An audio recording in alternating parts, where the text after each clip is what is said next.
Baiklah, kami buka. Assalamualaikum warahmatullahi wabarakatuh. Saya Novia Eka Putri. Saya Yesi Ardina.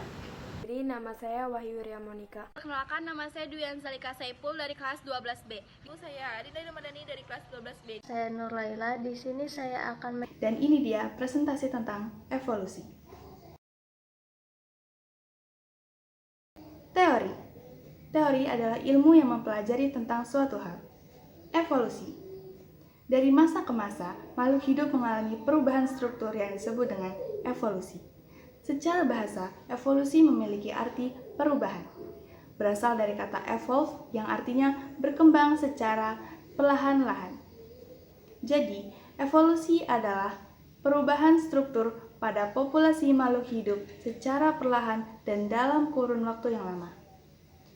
Jadi, kesimpulannya, teori evolusi adalah ilmu yang mempelajari tentang perubahan struktur pada populasi makhluk hidup secara perlahan dalam kurun waktu yang lama.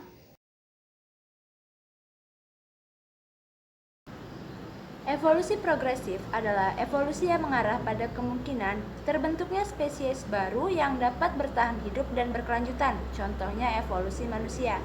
Sedangkan evolusi regresif adalah evolusi yang mengarah pada kemungkinan terbentuknya spesies baru yang tidak dapat bertahan hidup dan akhirnya menuju kepunahan, contohnya evolusi dinosaurus.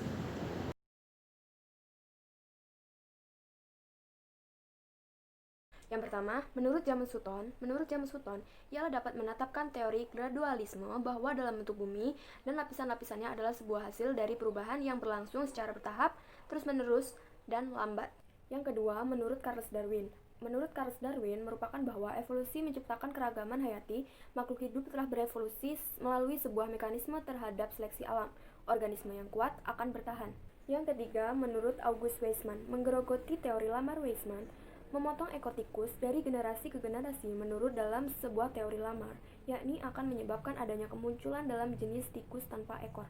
Namun, hasil eksperimen Weismann menunjukkan bahwa ekor tikus tetap sama hingga generasi akhir.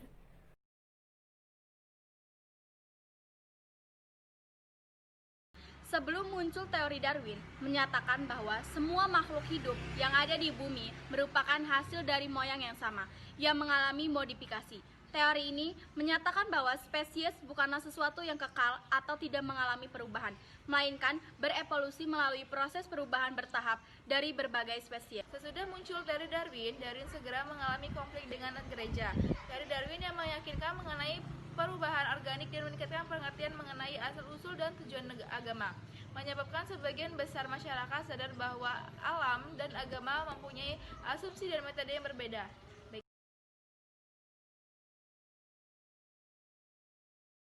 Teori biogenesis adalah teori makhluk hidup yang berasal dari makhluk hidup sebelumnya, sedangkan teori abiogenesis adalah teori makhluk hidup yang berasal dari benda mati. Huruf A berarti tidak dan bio berarti hidup, sehingga artinya tidak hidup.